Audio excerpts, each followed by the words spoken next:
Good evening, everyone. I am Lisa Nicholson with Oasis Church International Mental Health Coordinator, and I'm so happy to be here this evening. Thank you for joining us. We have a very special guest this evening on our podcast. And before I introduce him, I'd like to ask you to share with others. We have a very good topic that we will be discussing on this evening as it relates to mental health.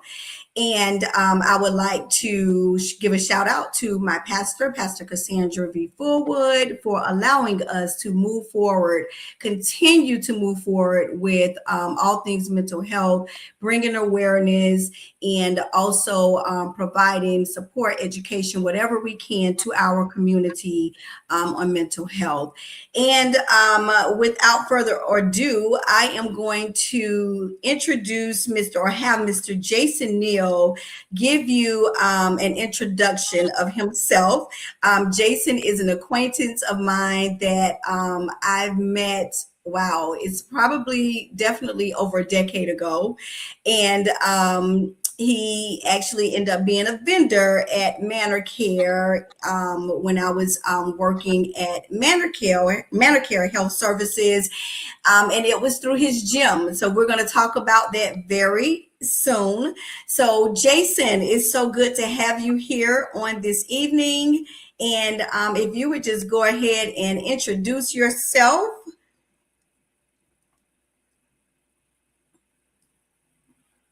Go ahead, Jason. Looks like you're frozen.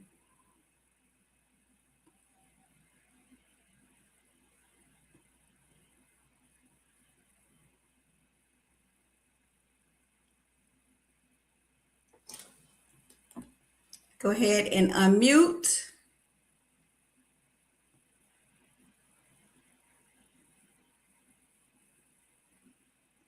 Okay, so we got disconnected. We're going to give Jason a few minutes to get back in, get connected.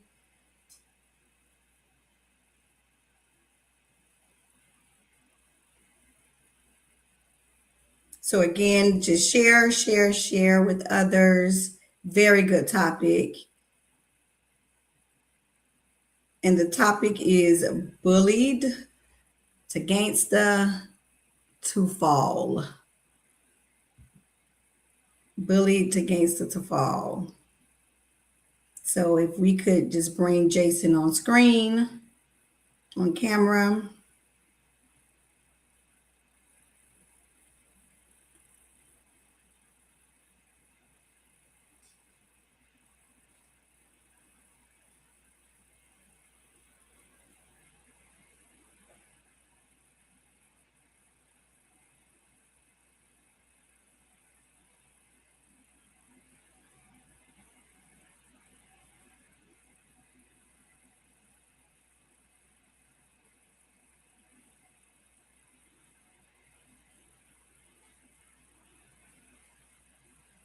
Okay, I see Jason out there. We just can't see you. If you can hear me, Mr. Neal. So go ahead and try going out and coming back in, Jason. Go ahead and just go completely out and come back in.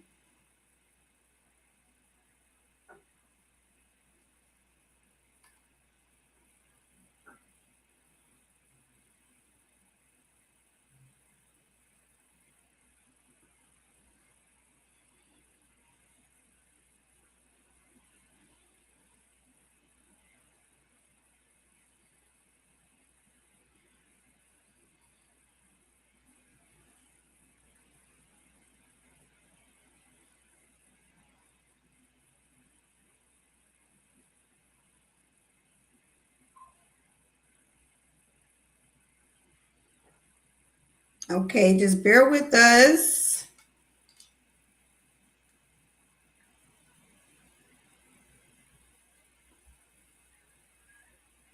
All right. So we have you back, Jason. I can hear you. Hello. How you doing?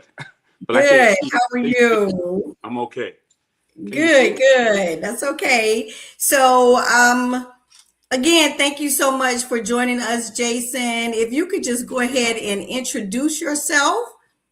My name's Jason Neal. I used to own a couple fitness centers in West Palm, and kind of went through a situation with my health, and so everything crashed. You know, Okay.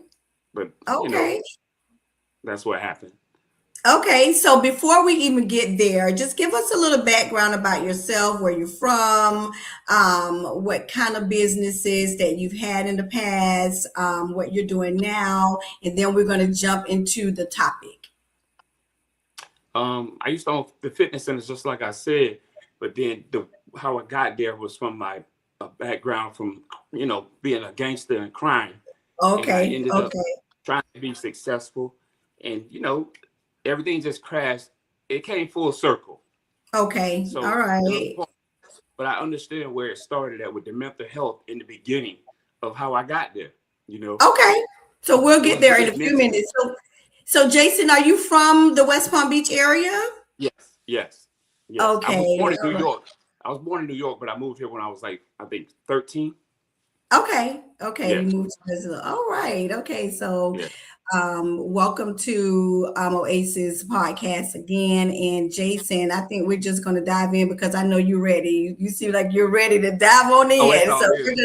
we're I'm gonna ready. dive in, and Yeah. let's talk about, and we talked briefly about, some things that you experienced as a child, and you mentioned bullying, and then where bullying led you. So, if you would share the age that you experienced bullying, just give me your age I where think you experienced bullying. 6 and 7 years old.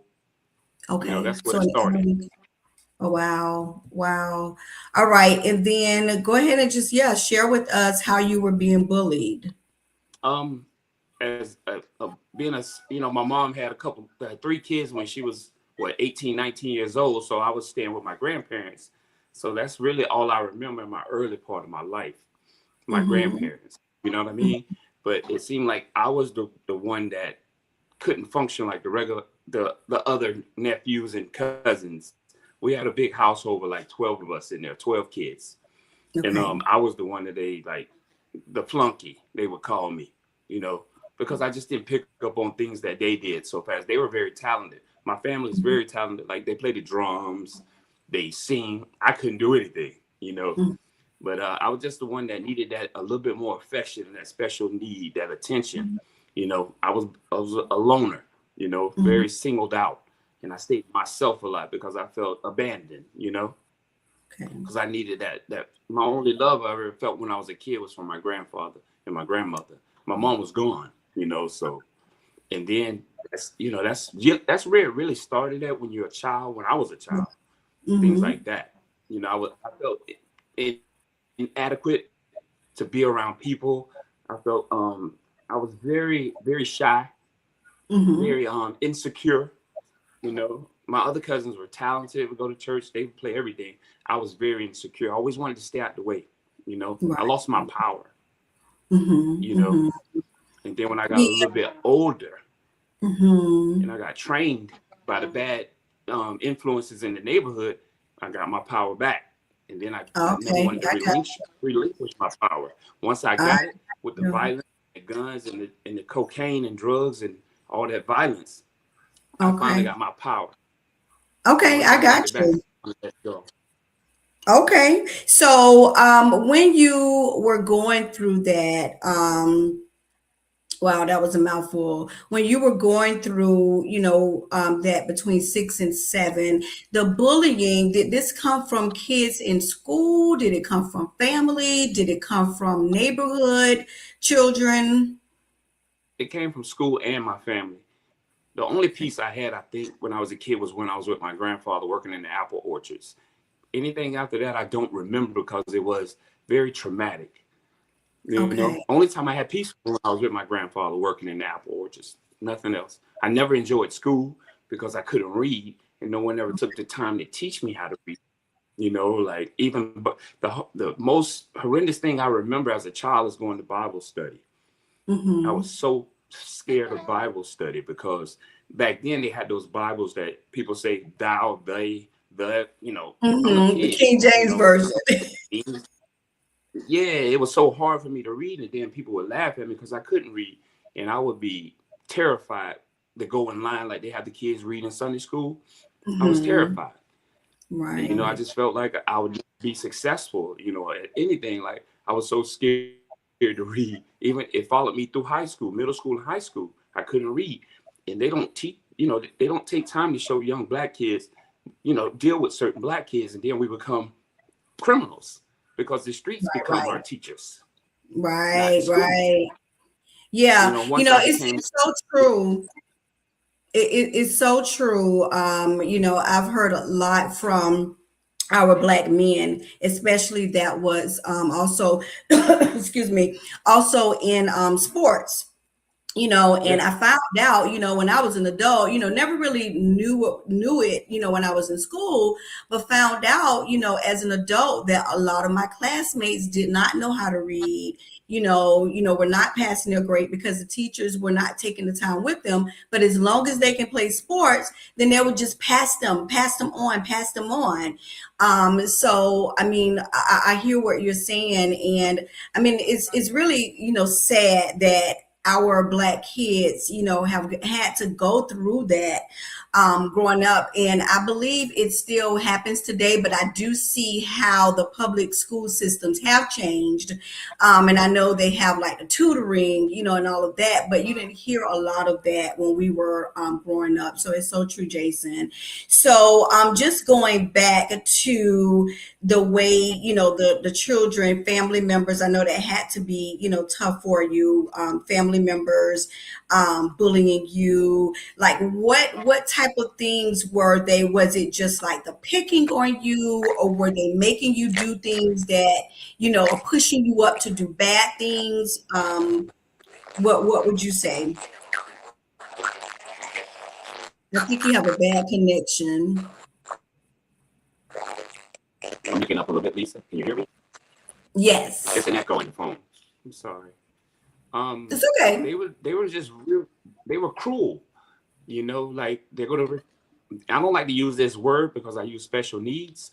They used to Uh-huh. be like, he's retarded, he's slow, he'll fight all the time. Like I had a very quick temper. That was my only defense mechanism from Got being you. bullied. Like I teach Mhm. people all the time, bullies are just regular people. They just need love. They're missing Mm, something. They've seen that. So that's how they got their power, by bullying people. that's right. Somewhere along the line, someone scarred them and made them become like. We Mhm. coveted what we see every day. We just don't become something. I've been around hustlers all my life. We just wasn't born hustlers. Right. We just people we already have that aggressiveness in us. People just cultivate it and bring it Right. to life like a plant. They nourish it in the streets and then they bring us to life. And then we become monsters because it Mhm. becomes natural to us. Crime just becomes a part of life to us. That's what it Okay. was. And it Right. started young. I remember when I was 13, I started selling crack cocaine, at a young age. Whenever Mhm. kids would think about school, I was thinking about cutting up rocks, making money, Wow. because nobody was there to watch over me. You let me out here in these streets with these older kids, they're going to turn us out. It's just like a pimp with a prostitute. Right. If you don't Right. watch Right. these little girls, they got men out there, we'll turn them out. I've seen Right. everything in my life, and I try to Wow. address it, bring consciousness about what's going on out here in these streets. I tell people Mhm. all the time, like black kids right now, it's only 5 to 8% of black kids get mental help in school. How Mhm. 20% of white kids get the help, 5% to 8% of blacks get it. So a lot of Mhm. times they don't even let black kids know that they got mental health classes that can help you through what you're dealing with. They don't let us Mhm. know anything unless we Mhm. go look for it. That's why they used to tell us, if you want to hide something from a black person, put it in a book. It's But very they don't tell true. us anything.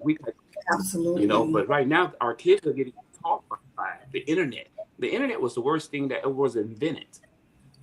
The YouTube, all that stuff was the worst thing. It just took us even deeper into a dark place because we glorify foolishness. Uh-huh. I study a Mhm. lot of different cultures like China and India. They have Right. all the smart kids because they don't Right. look at TikTok or Instagram, their parents showing them science projects and stuff like that. That's why the Mm-hmm. Indians and the Chinese are in the next 2 years, they'll be the most millionaires. Mm-hmm. Our kids Mm-hmm. are falling behind. All our kids do is think about, if you a young black kid, is violence, it's anger. Mm-hmm. They don't know how to conflict, solve conflict with a resolution. They think it's Right. with violence and fighting. I was like that because no one Right. taught You me. know, it's I used it's, it's Most very of us learn true. from Mm-hmm. Very true. And I see my pastor most of us learn from pain. put something in the comments. She put patterns, and it's so true. This is something that she's been Yeah, she's been teaching on. It's a series she's been teaching on for over a month now, and it's the patterns where we were, told it's generational curses, but we're not cursed, especially if we're believers in Jesus Christ, because Jesus came to absolutely, break all curses. But there are generational absolutely. patterns, and you mentioned that, if it's falling down from generation to generation because the pattern has been set. Many patterns, have been set, whether it's the system, educational system, whether it's the family dynamics, patterns. So I do like what you said, and I'm going to go back and I'm going to circle back around in terms of like mental health and what we, offer now. But it was Okay. definitely not the same as it is now.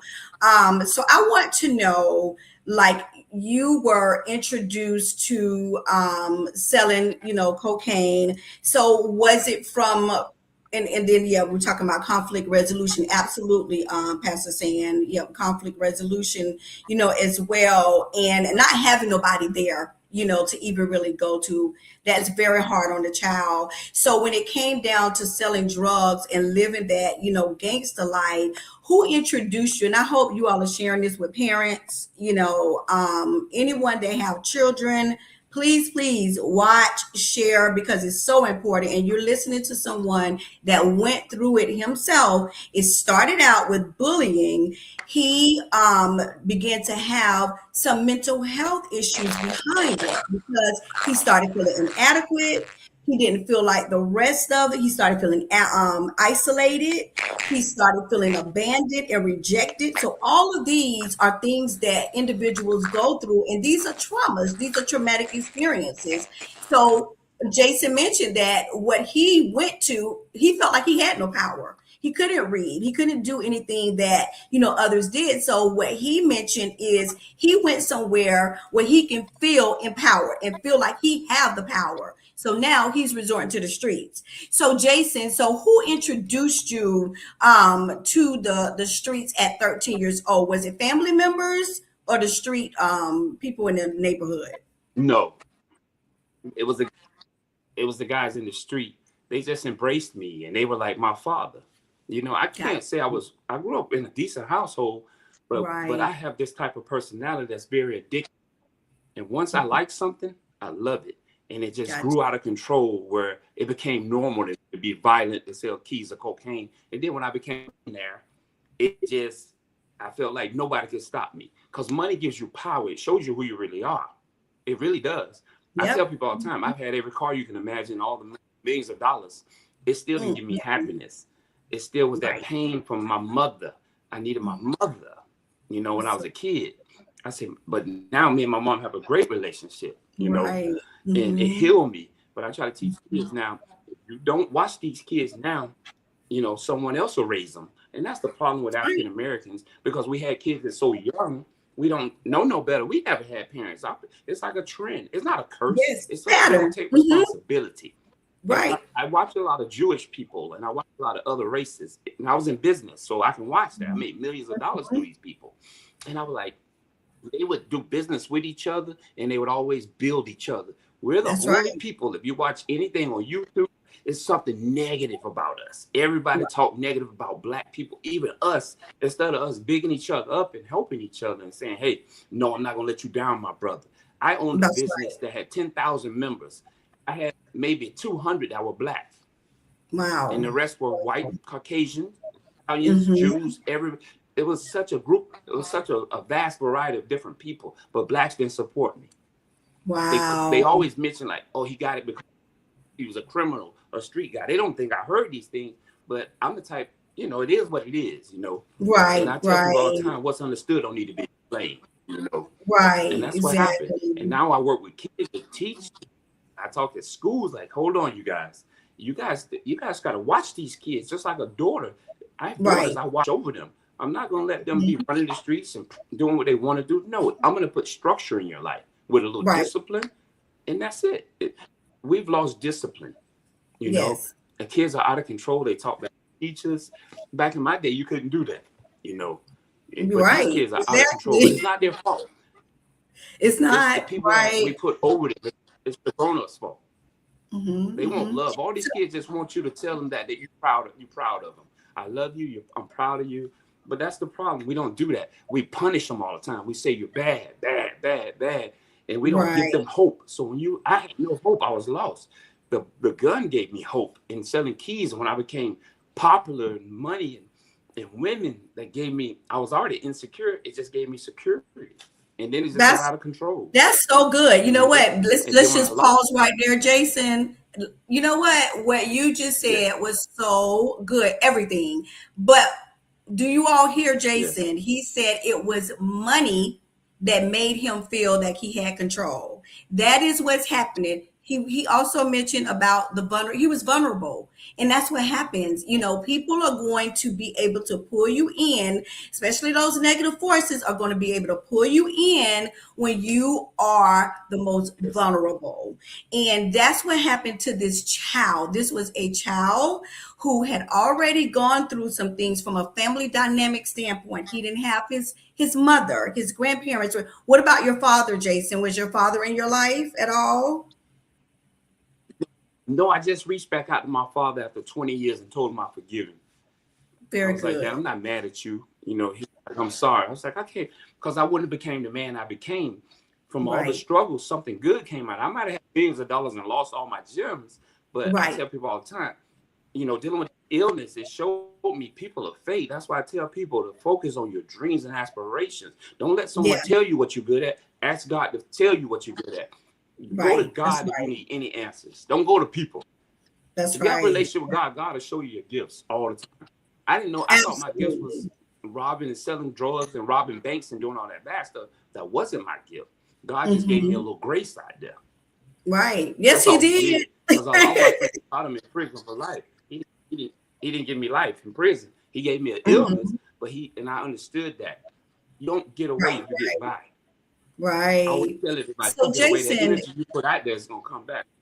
Yeah. right, right. So Jason, I want if you can, I would like you to just dig a little deeper and let us know because we have so many young black men that are being raised without, their fathers. And this is something that we've been, especially at Oasis Church International, been praying for the fathers, the men, because it's so important that our children have their fathers in their life. The same thing. I'm glad you mentioned, I'm so glad to have you on because fathers are very, very important. But also, you being a male child and not even having your mother in your life and not having your father in your life, it impacted you. So tell us a little. You did mention your mom was, very young. Tell us a little bit about that father story so we can get some understanding and some knowledge and what not to do. Fathers that are listening, boys that are going to become fathers one day.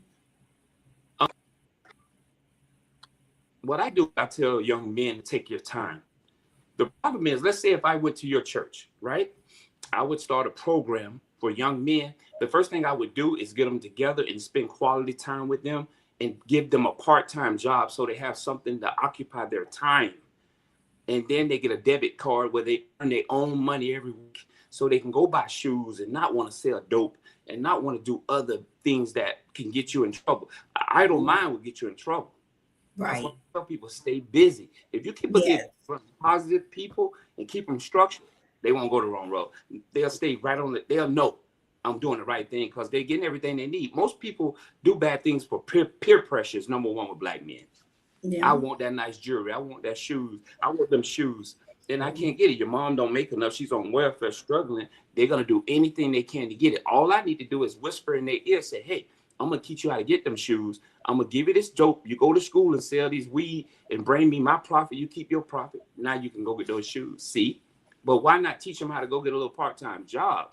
That's what's wrong with the city right now. They will not give kids opportunities to go get part-time jobs so they can get a little debit card and teach them money management. You make $200-300 a week, just work. Put this away in the savings account, spend this on your shoe. Black kids that. Right. Violence. So tell us the story about your father, Jason. The internet, that's all they show about. I think we're having a bad connection. When I wrote my book, I put it in my book about my dad. Okay. Tell us about your book. Yes. Let's go to the dad first, and then I do want to hear about your book. I can hear you. When I did my book, I couldn't even read. I had a court reporter type my book at that particular time. And I spoke about my father, and the court reporter said, wow. I said, my dad should have been arrested. If my mom is 15 years old and you're 20 years old, I said this, and I'm being honest. I'm going to tell the truth. In my book, I said, someone should have been watching over her. Yep. Because he's a pedophile, 20-year-old, 21-year-old messing with a 15-year-old. Right. And then, by 16, she had 2 kids. It's not my mom's fault. It was my grandparents' fault for not watching over her. She can still be grown and doing what she want to do, but you're still the parent. You still have to address those issues. When you see her be fast, like, I don't play that with my daughters. I'm going to watch over them, That's right. And I just don't play them games. And that's what happens in all of our households, No one's perfect by far. Right. We all got to go through our trials and tribulations. And I tell kids, you're going to make a mistake. But let's try not to make a mistake that you can't come back from. Right. That's right. I know kids that went to prison and they're doing 20 years. I was at the detention center at 15 for armed robbery. On 45th Street. Yeah. I went through that. I was like, come on. I try to stop them from doing these things. Let's slow down a little bit. I know you want the cars. I know you want that. I had all the cars. I had every kind of Mercedes, every kind of truck, everything you can imagine. It still never brought me happiness. That's so good. What brought me peace is when something tragic happened to me, and I went to God. That's what gave me peace for the first time in my life. Because I saw all I had was God. Everybody else catered to my ego. Right. They claimed that it was my friends. When I disappeared, I lost everything. Everyone disappeared. That's right. But I told everybody that's been the best blessing of my life. So now I want to teach kids so you don't have to go through it. I know you're gonna make a mistake, but let's try to structure your life a little bit better so you don't make as many mistakes as I did. Right. So I think we having a bad connection. Mental health is so serious. Yes. I think, okay, I can hear you now, Jason. But so basically you were trying to fill that void that you didn't have, not having that father, just that love, that acceptance, that guidance. You went out there, you were trying to fill that void. So between from when you were a child until you called your dad and apologized, did you all ever have a relationship? No, never. He had a previous relationship after he left my mom, and he took care of other kids, but he never took care of us. But I'm not mad at him because everything happens for a reason. And then I started giving him grace. God gave me grace, so I gave him grace. What happened is I said, well, maybe his daddy didn't teach him. So, you got to give people grace. God gave me grace. So that's how I look at life now. I try not to judge. I try to evaluate. You have to give grace. Absolutely. And forgiveness. Someone put in the chat, absolutely forgiveness. But it's so important as well that we are showing up, that we are in our children's life. Because absolutely.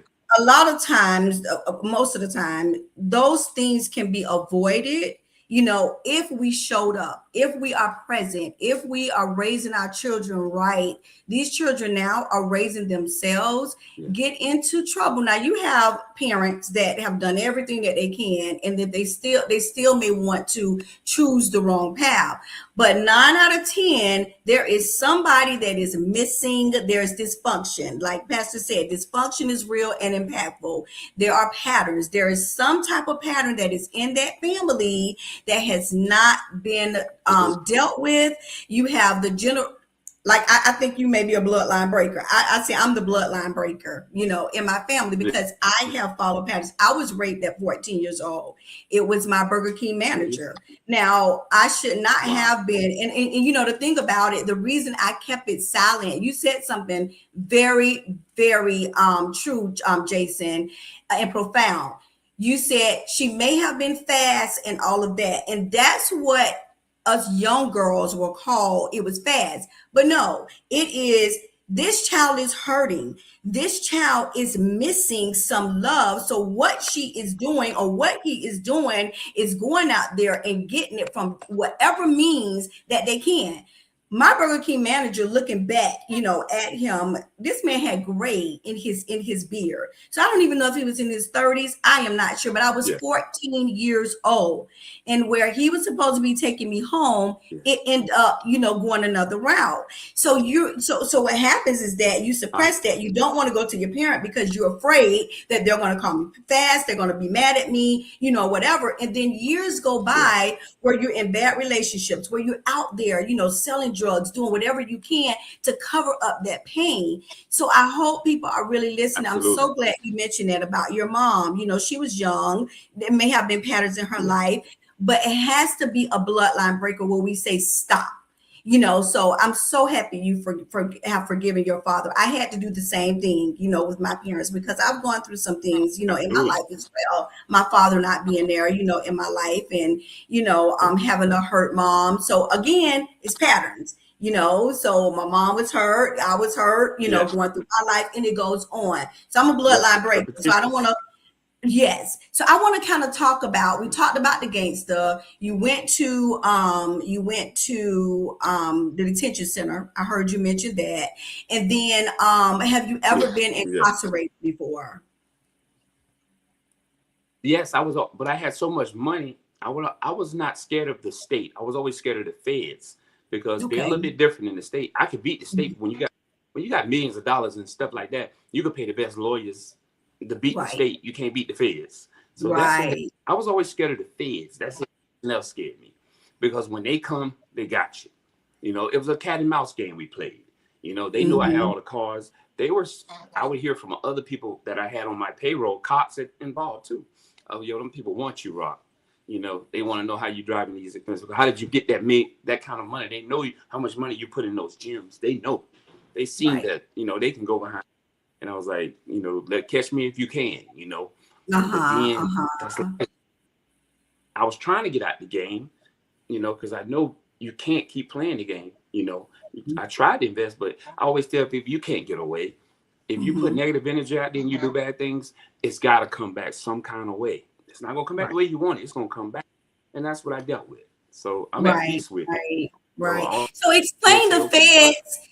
Explain the feds and the state. I mean, I know there's some, I don't know a whole lot, but I know that there are some people that may not understand, the difference between, when would the feds come for you and when would the state come from you, and why did you feel more comfortable with the state versus the feds? The state are like jokes, like police officers. We consider them jokes. The feds, they'll watch you for 3 years, 3 to 4 years. And they'll get people to tell on you, but you won't know that these people tell on you. You will not know. And that's what happens when the feds build a case against you. You already done scored out to 20 years. The state, they got to catch you. If they catch you riding around with a key of cocaine, you're going to score out to some time, but it's not feds. The feds can pick it up, but it's just everyone feared the feds. They never scared of the state, because you can beat the state. State always want to give you probation or do this, stuff like that. The feds don't give probation. What would make the feds come after you? That's who everyone was scared of. You ask all big time hustlers, they scared of the feds. Okay, I'm I always sorry. teach people I this. think what's If I sold happening is drugs to that 20 people, that I did you think hear what's me? happening, I think you're hearing me like after the fact. So there's a delay. And so I'm sorry if it seems Okay. like I'm cutting you off. So what would make the feds come after you?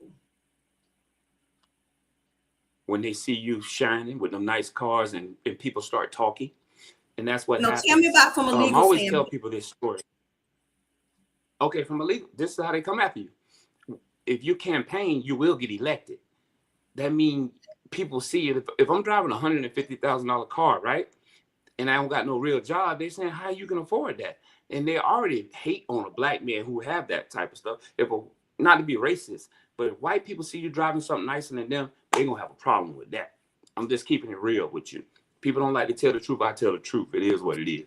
If you know when Mhm. they see that, they're like, "How does he afford that? That's a $150,000 car, and he don't have a job. That's why you better have a job if you're driving that kind of car." But most likely, Mhm. this is how the feds get on you. Most young black men, when they start getting money, they get flamboyant. And Mhm. so instead of them investing like the old time people invested, they might did illegal stuff like, prohibition and all that bad stuff, but they invested that money. Young blacks go buy jewelry. They go give it back to the people that sold it to them. Instead of Mhm. investing in their community, apartments and condos, I tried to invest in buildings and stuff like that, but I understood what God was showing me. But this is Mhm. how the feds work. They see you doing things like if I sold drugs keys to 20 people, then 20 more people know I'm selling keys because they got 20 friends. And that it's like a business. It balloons, it snowballs, it get bigger and bigger. It's just like if I work for Burger King, if the food good, people gonna keep coming. If the Yeah. dope is good, people gonna keep coming. It's the Mhm. same thing. Everything is a product. I tell people Mhm. all the time when I do consulting, if you have a good product, people will buy it. As long as you Mhm. have it, if you have it where people can get it and it stays good, people will keep spending money because Mhm. we're creatures of habit. Right, Some right, people love food, some people love right. cocaine, some people love alcohol. Imagine if we close Sam's or no more alcohol, all the alcoholic stores go out of business, and one person open. It'll be a line wrapped around it. They doing the same thing with gas. I'm sorry to change the subject. It's Yeah, supply so and the demand. alcohol, so yeah, that'd be good if it went out of business. No, just yeah, I mean, really. But Yeah, in but terms people gonna of go the Fed, crazy. and the reason I wanted you to bring that up is because you do have some people watching, and you was like, well, you all wasn't worried about the state, and I understand what you're saying, but the Fed is you're afraid to go to the Feds because I think it's because their prison sentence is going to be very long, and you probably be gone for a long There time you go. when you go to the feds. So now my question is, so you were bullied, you felt like you had to get your power, you went and got your power back, then you went and you got into the businesses. So tell me your venture with the businesses, and then when did you wake up and say what I'm doing is wrong? So how did you build your I empire? I know money wise how you did it, but then how many gyms did you end up having, in businesses I that had you did? three. Okay. I own three gyms and I had opened a gold business too. That I would buy all the scrap gold. I was the first person to start scrap gold, and then I just moved into Okay. I elevated into bigger. Yes, like I had money and I had to clean it up. But what stopped me was my last. I used to rob banks and everything. So what Wow. stopped me was um, a jeweler came in town, and some of the big jewelers used to have me go get them. Like got $1 million worth of diamonds coming in, rocking. We want you to get them. So I watched the guy. Me and my boys watched the guy for about a week. We put on our FBI badges and our police badges, and we watched him and we said it's time to go get him. The shipment is coming in of diamonds, probably like $1 million, $2 million worth of diamonds. We already got the fence. Who's gonna buy it from us? He'll end up giving us like 800,000, 900,000. So as I clicked the door and I, tied him up and laid the man down, the old man looked up at me and I opened the safe. It was a big safe full of jewelry. We going through it trying to see what we were trying to look for what we wanted because there was a lot of Mhm. strap, broken jewelry, cheap stuff. We don't want the cheap stuff. We want the big stuff. So Mhm. as the man he laid down, this happened in real life. The man Mhm. looked up at me and said, "Why are you doing this to me?" And I looked down and guess what I saw? I saw my grandfather in real life. Mhm. And Wow. then I was shook. My friend was like, "What's wrong with you?" I'm like, "Damn, I saw something. I saw something that spooked me." He's like, what's wrong? I say, no, just keep going. Look for the diamonds. And then he looked back up at me and say, who sent you? And I looked back, it was my grandfather. Now, my grandfather's been dead since 87. No, I ain't Wow. crazy. I know what I saw. So I told everybody, stop. And my friends were like, Rob, man, we still got more stuff in this safe. I pulled my gun on my friend. I say, stop. I will leave you here. I'm the boss. Stop. Take what you got. We found the diamond. Let's go. I got home that I had about 3 apartments that I rent out. But because no one ever knew where I lived. I was very sneaky. So as I'm talking to them, I was telling them, I'm done. I'm done. I'm done. I don't want this no more. My grandfather used to tell me God would send warning before destruction. That's right. I know that old man talking to me. And I love all my friends, and 2 of them are dead right now. I moved their bodies. 2 of them are gone. They got killed in a home invasion. And I looked at everybody, and I said, how much money do you got put away? One of them said, I'm sitting on about 500,000, Rock. I said, how much money you got put away? I'm sitting on about 400. And then my other friend said, I asked everybody, how much you got? And one of them said, I'm sitting on about 300. In my mind, I said, damn, man, we made millions of dollars. That's all y'all got. And then one of them asked me, how much you got put away? And something in my mind said, don't tell them. So I have $1 million put away.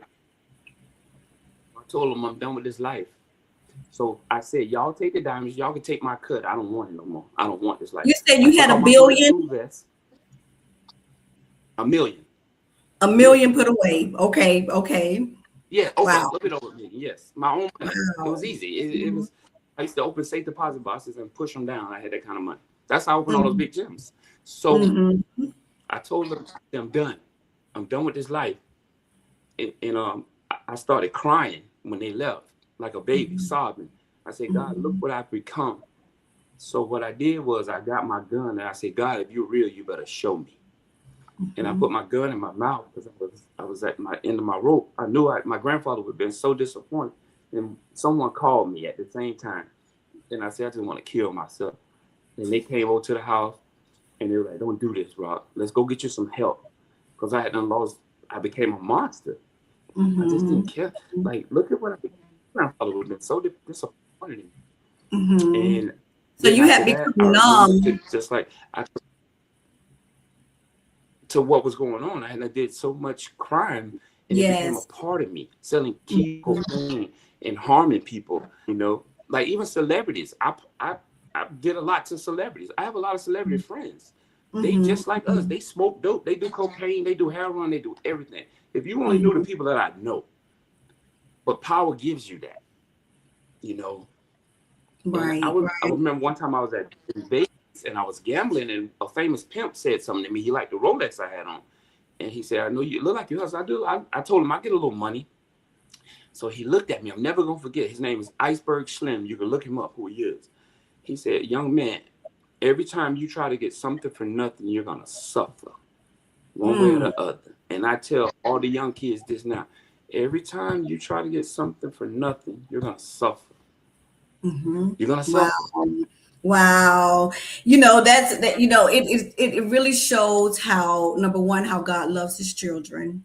And when he comes in and says no, or that's enough, so although it may have seemed like, it was your grandfather that was like in person, God allowed that, for you to see, like, it was your grandfather. He allowed that because that's the only thing that would stop you. You had it going on, and bringing that person that was in your life that tried to do the very best that he could, raise you, with the values. Now, who taught you to the business acumen to become a millionaire? Who taught you that? It's crazy how I would always observe everybody. When I was a young kid, and I hate to say this because people probably take this the wrong way, we were so poor. I used to wish I was white. And I would watch white people, how they lived. And I would always ask questions like Jewish people that I sold cocaine to. I'd be like, how do you do that? How did you get that? Okay, Rob, I was very inquisitive. I was like a sponge. If you told me how to, I was never a hater. I was the type of guy, if you got something nice, I ask you, man, that's so nice. How did you get it? And you're going to give me the information, so I'm going to take it and run with it. because I got hustle in me, so I'm gonna go get me some money some type of way. It might have was the wrong way, but now I learned you can do it the right way, and that's That's what happened. right. I just was That's very right. observant, and I was taught to slow down. My friends was moving fast. They wanted women in the fast. I never wanted that. I had a goal. I wanted the money, stack this money up, and then find a way to get out this situation. I just Wow. needed a vehicle to get to where I need to be. The vehicle was the money. Right, right. You Yes. know what? I so love this. You're being very transparent, and I absolutely love your transparency. And I just hope we have some young men on here, even women, that are listening, because there's so many people that chase the money, but at some point in your life, all of that is, and we're getting ready to talk about the fall, but that money is not going to keep you. It's not going to help your sanity. It's not going to fill the void. And you are a prime example. And I'm so loving this, Jason. Excuse And me, you know Lisa. what Can I'm I thinking talk? about when you were saying about the sponge, immediately I thought about how the enemy wanted to destroy you because you had the brain. God created you where you had the brain to learn in everything. But because of the patterns and the things that you had gone through, the enemy used that to destroy you, pretty much it was to destroy you, so you didn't learn how to read. Yes. There was a lot of things you wasn't able to do, which was a setup from the enemy, because that same sponge mind and brain that you had to learn the other things, Yes. you had that when you were born. But the Yes. devil is a liar. Let's talk about the fall. Yes. Let's talk about the Well, can I plug fall. my phone? Wanda I says thank you apologize for because keeping it I real. Yes, yes, can I plug my phone in? Can I plug it up? My yes, phone, my yes, battery. yes, absolutely. Can I plug? Okay, hold on one second. Okay. Yes, I'm so loving it, you all. It is so good. And again, I hope, you know what, and even if they're not online now, sit your children down and tell them to watch it. Let's sit down as a family and let's watch this, just like we sit down and watch movies. So I agree, Pastor. He always had that intellect. He always, God gave him that. This man did not go to no class, for the business acumen. Most of us have to go to school. We have to, learn different ways that you save and all of that. This man had the brain that God gave him from a Yes. child. This is just a prime example of how the devil sets us up to make us feel less than, we're stagnant. We go a whole different route. And the thing about it is that you still have to end up coming back to God. So just think about mental health. Now we're talking about mental health, Yes. everything that he's going through psychologically, and you go the wrong way or you go left, you still have to deal with those issues. People, you have to deal with the issues. Jason, let's talk about the fall. I'm ready to hear the fall. Okay. The fall was a big fall. Everything. Okay. God started talking to me during the fall. I remember waking up 3 o'clock in the morning. I heard a voice clear as day said, "Blessings are going to overtake you, and be still and know that I'm God." I heard that clear as day. And as I heard that, about a week later, everything went to crashing. Every door locked. I was slandered. It's funny how when I did good, when I did bad, I was praised. When I did good, I was slandered.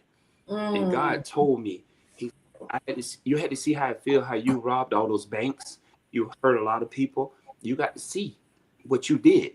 And I understood what God was doing, because God told me, you can't hold on to that stuff. I'm going to give you all that back. But you didn't earn it. I had to sign my gyms over. I didn't make them. I spent millions of dollars, but I had to sign them over for free. And God wow. told me to do it. And they end up Wow. closing anyways. But Mm, God told me, but I didn't get sick.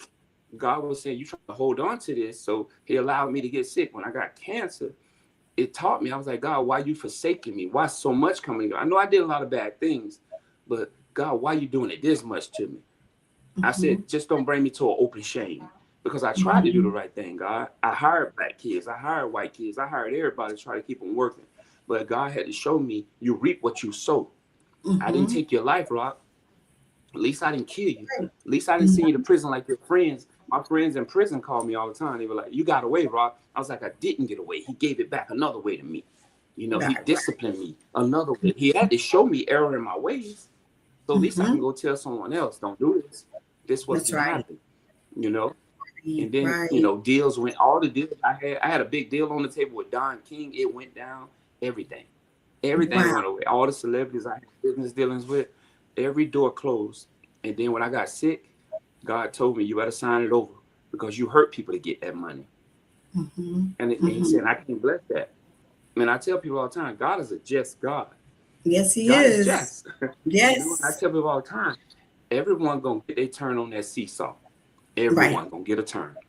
Right. It's That's just how right. you deal with adversity, And now I Right. see different doors open for me now for speaking engagements. People calling me all the time now, and I'm like, "Okay, God, Right. now I understand. I can Yeah. make the same millions of dollars by speaking. I got contracts. I'm dealing with the Geo Group for the prison system right now. I'm working on a deal with Mm-hmm. them." And I was like, "Okay, God, now I understand." But you can't get away. You're getting by. That's why I tell young men and women, when you think you want to get a man with for money, you don't be careful because you don't know what's coming with that. It could be That's HIV. It could be a right. disease with that, sweetheart. Be careful. Ask God what's for you. Not because That's right. the ego drives all of us. My Mm-hmm. ego was so big, God had to humble me. God humbled me. I Yes. talked to a real close friend of mine. His brother just came out with a movie, and me and him talk about this all the time. Randy Jackson, Michael's brother, and we Okay. talk all the time.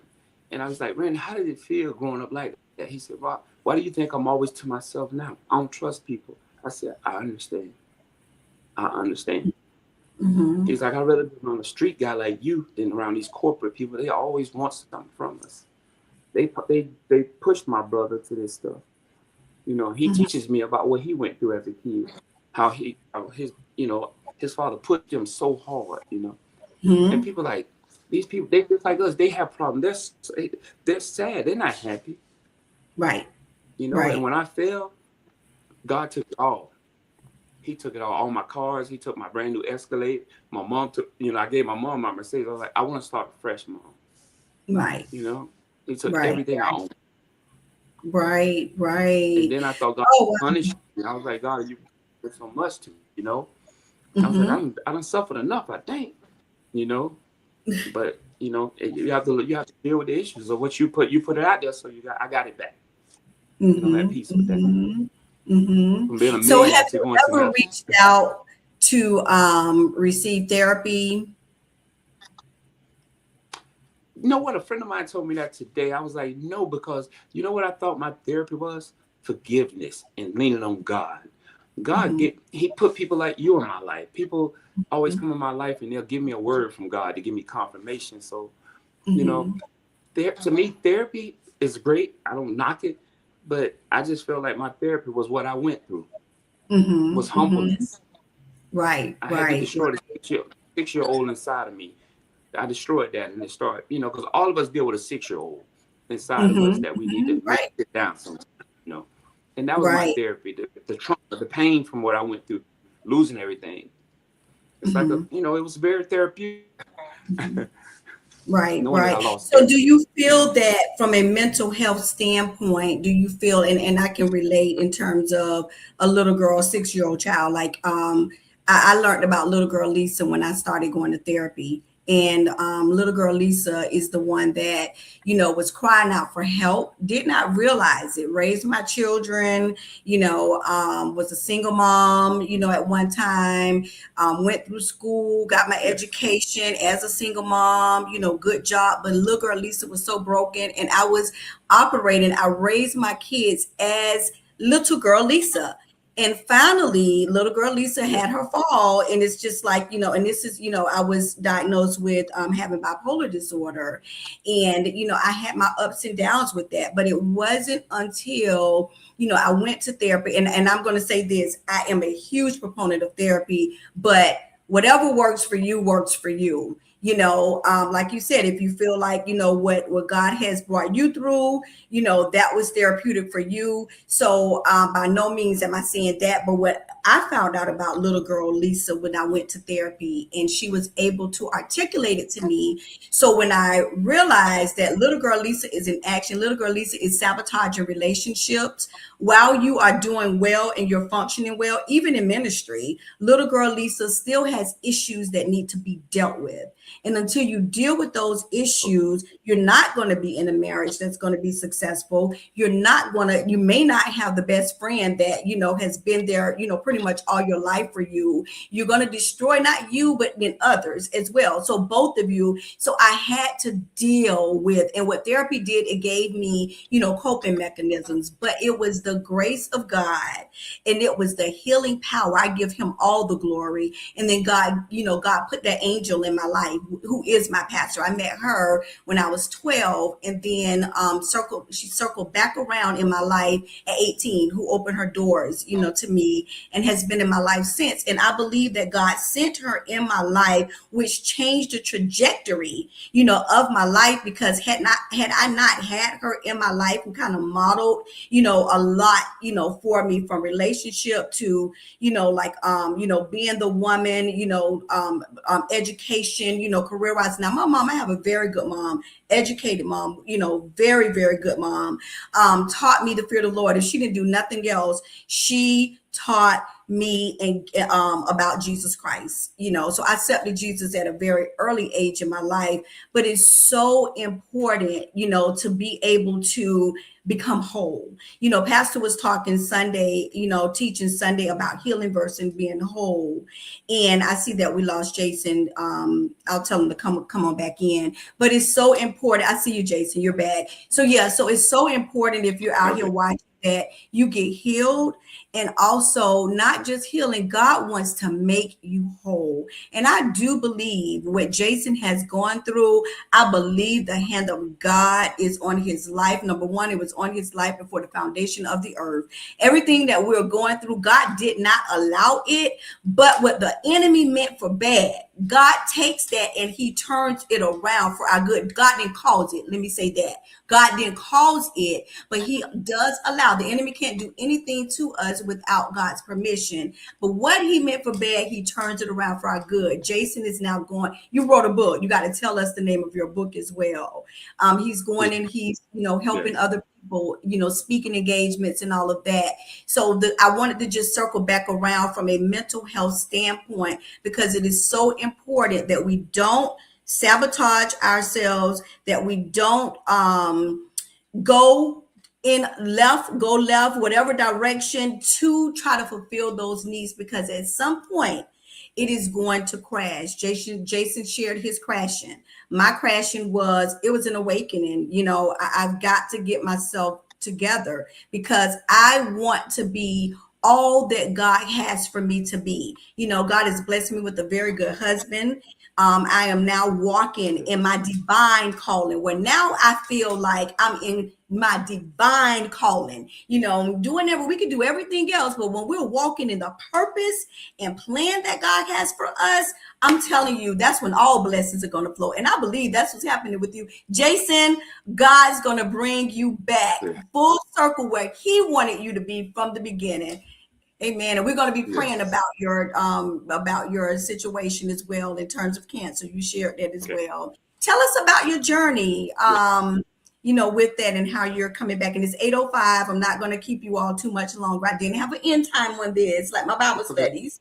But so yeah, Jason, go ahead and just tell us.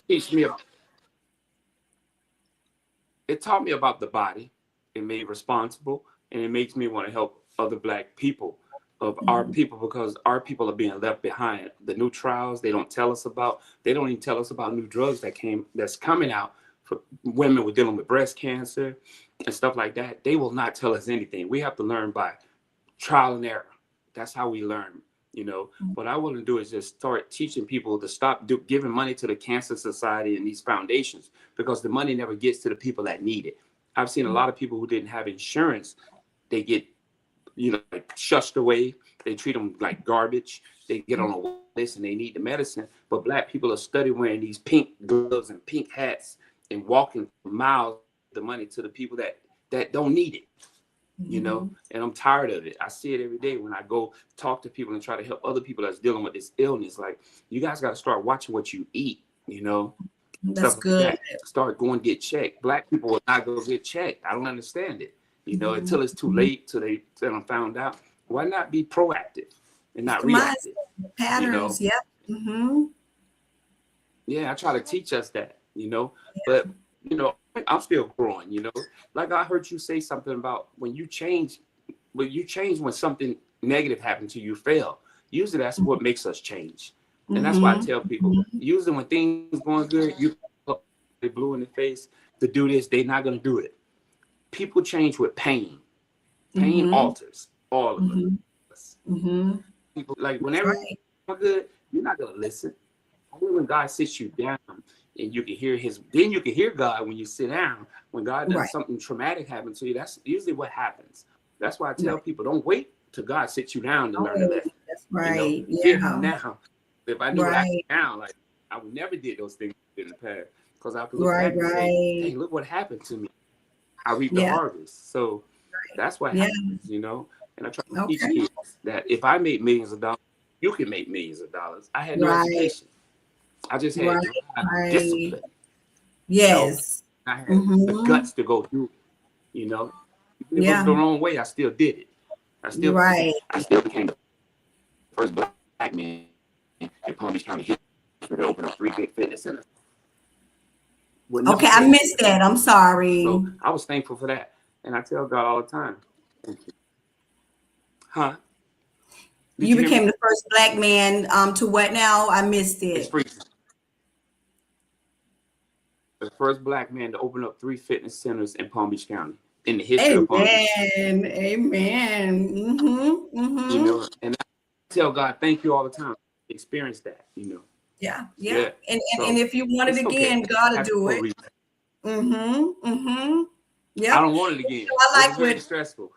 it was stressful. I hear you. Yeah, very, very stressful. Very Exactly. Well, stressful. God is I definitely don't want having it His anymore. way, and Yeah.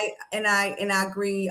Pastor say Christ is above cancer. Christ is the real big C. Pain alters us, and it's so true. I just want to kind of piggyback on something you were saying, in terms of, there are times most people wait until something happens to surrender to God. A lot of times we are in situations because of patterns that I was talking about.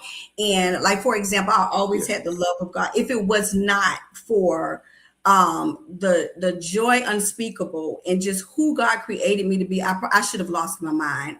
Actually, there was a Yeah. time where I checked into the mental health institute, and I was there for a week, and I was able to see a lot, and I realized that there's help for me, there's hope for me, but I never ever gave up on God. But what I knew is that the Yeah. information that was given to me about my mental health, I took it and I went and got the help. Because so many times Okay. people would take the information and they will cover up, they will put a mask on, they will be in denial. But I knew God had greater for my life. So the pain and the trauma, I did the same thing, Jason. I had It's a Girls thing.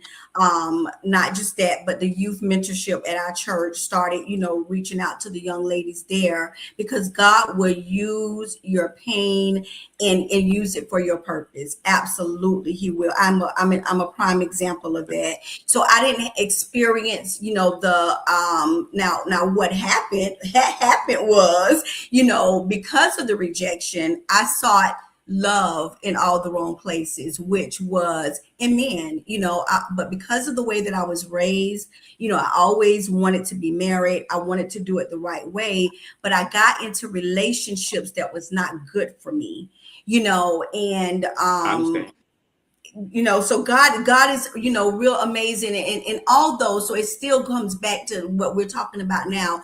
Although I made those poor choices because of the hurt, you made your choices because of the hurt. It was maybe, at more Absolutely. of a larger scale and bigger magnitude, but at the end of the day, the bottom line is the hurt and the pain. Parents, Please love your children, show them love, listen to what your children are saying. Listen when they're not even talking. Listen to their body language. Listen, help your children, be there for your children, raise them in Jesus Christ, knowing Jesus Christ. If it had not been for me knowing Jesus Christ and getting a personal relationship with him, even being introduced to him as a child, I know I would not be here today, but there is nobody like Jesus, nobody like him. So thank you so much, Jason. If you could give us the name of your book, we will, and we're going to have to do this probably offline. We're going to have a workshop. This is not the last time, Jason. It's going to be an in-person, for us as well, where we can, have some dialogue with our young men, have some dialogue with our teens. They're the next generation, and we got to be the bloodline breakers. Absolutely. So I so appreciate you. Oh my goodness. Any questions in the chat? You can put it in there. Yes, I went through a lot of counseling myself. Awesome. Yes. This has been amazing, Jason. And I have to say, I'm just so proud of you. I'm proud of your transparency. So yes, God has greatness for you. So what's the name of your book? It's called The Rock Story. No struggle, no progress. Oh, I love it. The Rock Story. No struggle, no progress. No progress. Yes. Awesome. The Rock Story. And you can get your book on Amazon and other places. Everywhere. They sell it on all the platforms. Awesome.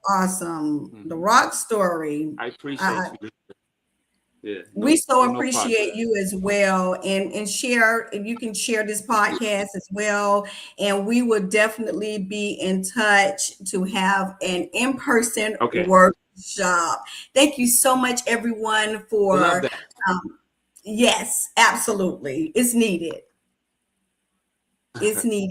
So thank you, everyone, for joining in with us on this podcast. Bullied to gangsta to fall, and now he's getting up, and God is taking him higher. Amen. Thank you so much. So until next time, we'll keep you all posted on Jason coming back, and then our next mental health podcast. Have a great night. Thank you, Lise. Oh, hey, Jimmy. Someone say, hey, Jimmy. Thank you. Yes. Thank you so much, Lisa. Thank you too, Jason. Have a good evening. Okay. All right. Bye-bye. Okay. Bye-bye.